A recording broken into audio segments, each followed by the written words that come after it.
Hey, what's up, y'all? My name is Stevie Matt, and today I'll be discussing the 40-year-old version. It hit Netflix in 2020, and it was written and directed by Radha Blank. Welcome to It's Not That Deep.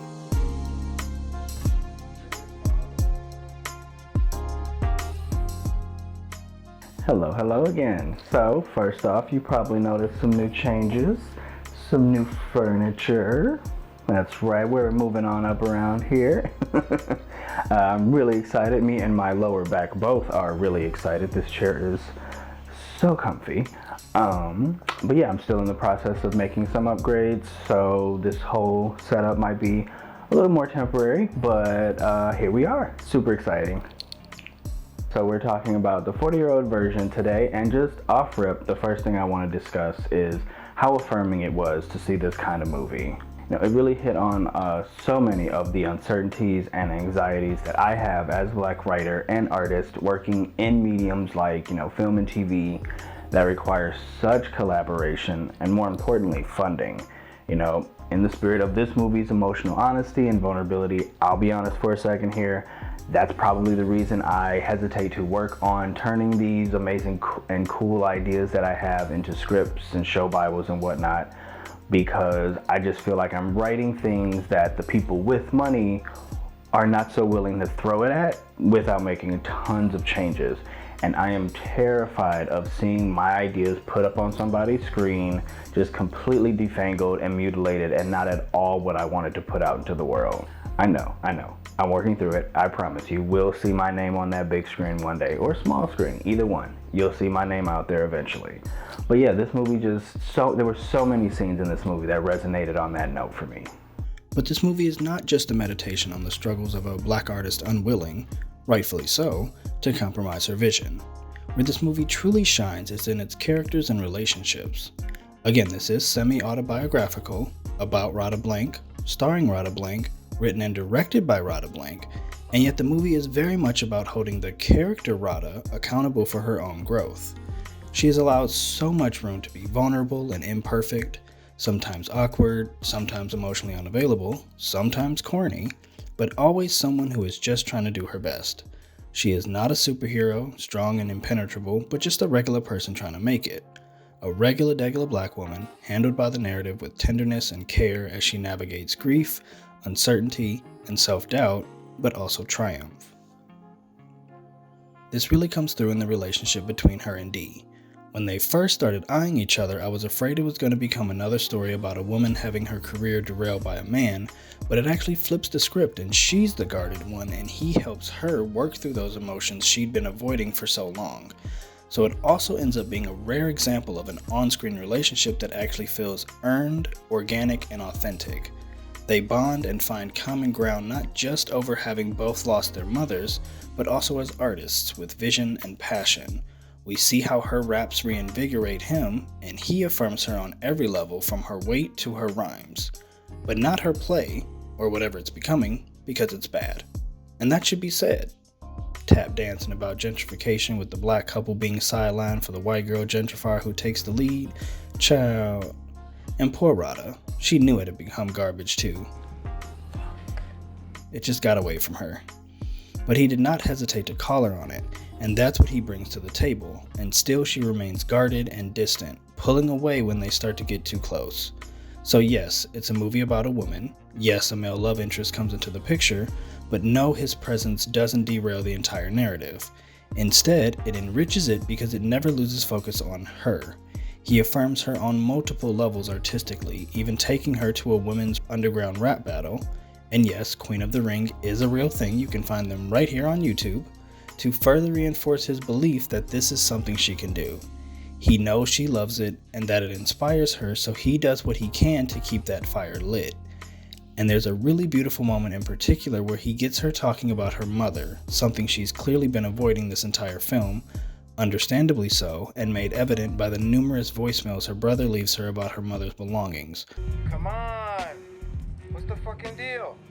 Which I felt was a very nice touch to illustrate how this thing she's avoiding is just hanging over everything else we see her doing.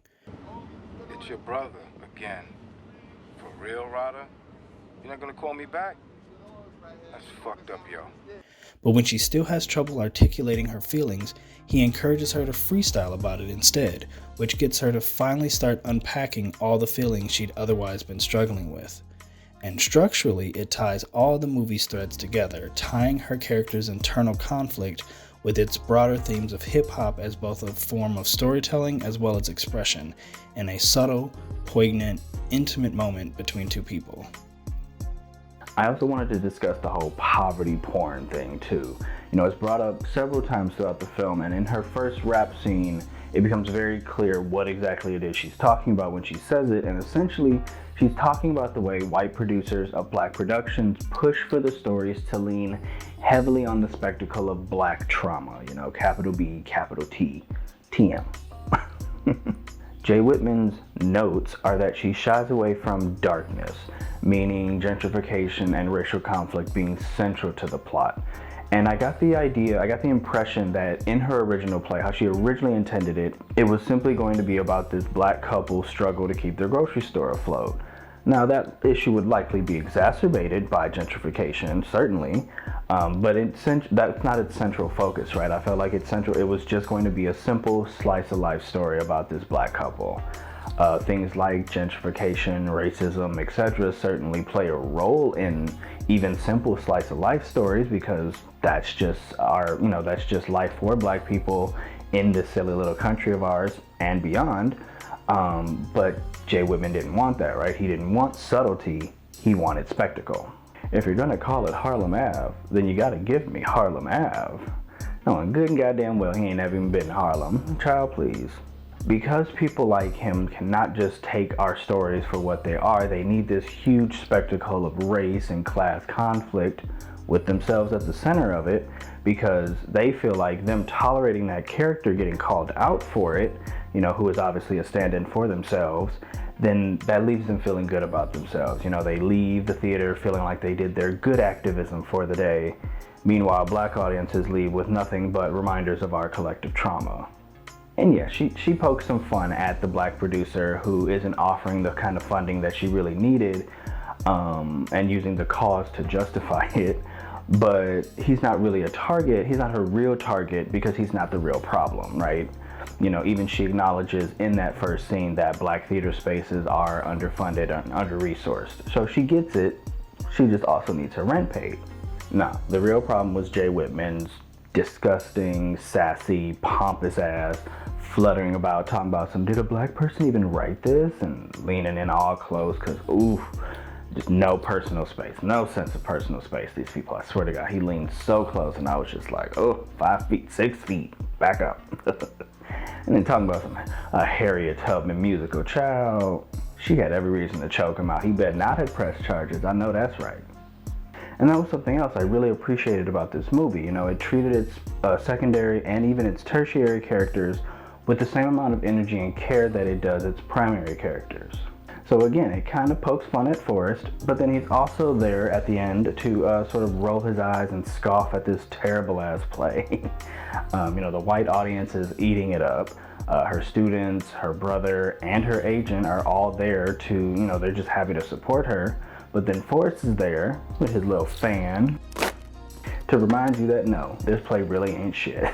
And then again, D, you know, when we meet him, he just doesn't come off as personable at all. Like, he just stares at you when you say something to him and it's like, hello. But then later on, he gets developed into a fully dimensional character with moments of openness and vulnerability and just a really solid voice. The students are absolutely ridiculous. And that little play they put on, what the hell, y'all? What the hell? But you know what? Hey, let them have their fun. She doesn't block them. And then Rosa and Elaine end up having their little arc play out and like, you know, queerness everywhere. And you have the little old lady who walks around the city just giving commentary that ain't nobody asked for, but sometimes it's helpful. And sometimes it's like, okay, ma'am, thank you. Oh, you got those two white ladies, those two older white ladies that act as sort of like mouthpieces for the target white audience that Jay is obviously aiming for. And oh, when they say multiracial fences, Lord help me. But then she also has like her little bladder problem that makes them miss parts of plays, and there's a whole little like minor story there that plays out through dialogue, so that was really cool. Hell, even the homeless guy who lives across the street has his moment to be like, nah, I ain't finna be your magical Negro, sis, just because you brought me this dry ass sandwich as a tribute. Absolutely not. No ma'am. I'm still gonna eat it though. And you know what? As he should. Good for him. So there's just this, like, every character that pops up, there's all these little characters, minor or otherwise, that they all have their own little story going on, and it just brings such a vibrance to the world that built within this movie. And then lastly, some highlights, just a couple of things that stuck out to me that I wanted to touch on a little bit. The sex scene between her and Dee. I've noticed there's been this emerging conversation around sex scenes on screen and whether or not they're necessary at all. After the 90s, which was like sex scenes galore for no reason, they just sort of fell off, and now we've kind of swung the other way. And so there's conversation about, are they necessary or not? And a friend of mine argued in favor of them, and she said that they can be really vital for a variety of reasons, which got me thinking about how to make them serve the story. How do you make a sex scene that still serves the story? And what I had landed on is that they can be a way to build character and sort of further reinforce the dynamic that exists between the people involved. And I think this movie is a good example of what I mean. The scene is tastefully shot. They're both mostly shrouded by lighting. There's little details like her moving his locks out of the way so she can just they can stare at each other and just sort of take each other in, and then he goes down on her. It's not at all gratuitous or anything, not at all. It even maintains the rest of the movie's light tone and humor. Like, what are you, boxing down there, girl? But again, it reinforces their dynamic. It's another way of illustrating how he prioritizes her needs and here her pleasure.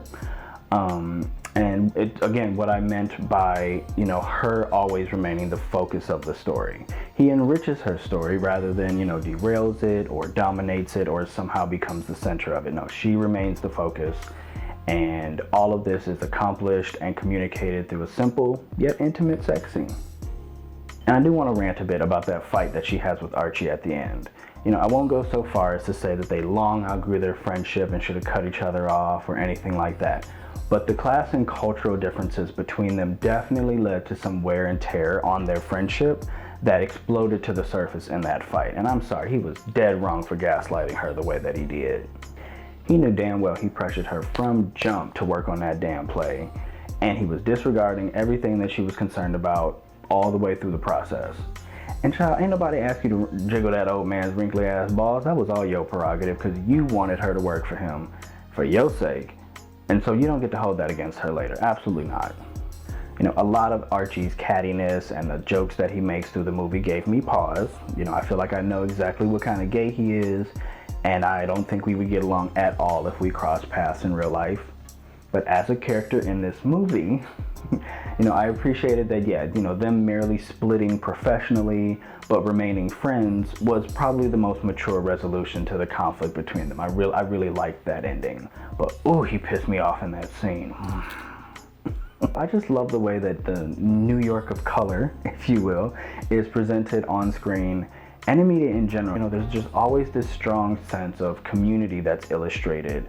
So you have, everybody knows everybody.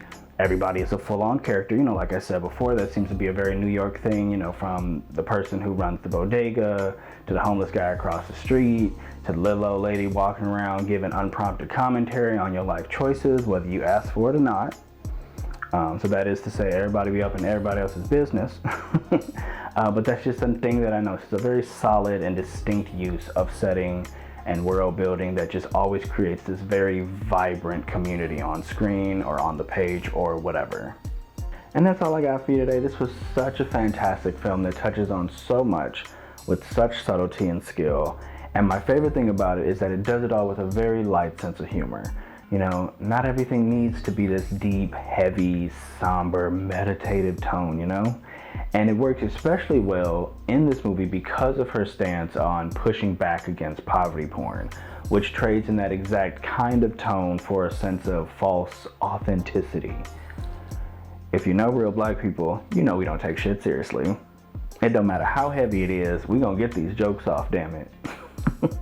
Thank you so much for watching. Hope you enjoyed the video. If you did, hit that like button to show some love. Feel free to leave a comment down below. And while you're at it, go ahead and hit that subscribe button so you never miss another one. Check me out on Twitter and Coffee for more ways to stay up to date and show support. Take care of yourselves and each other. And I'll see you in the next video.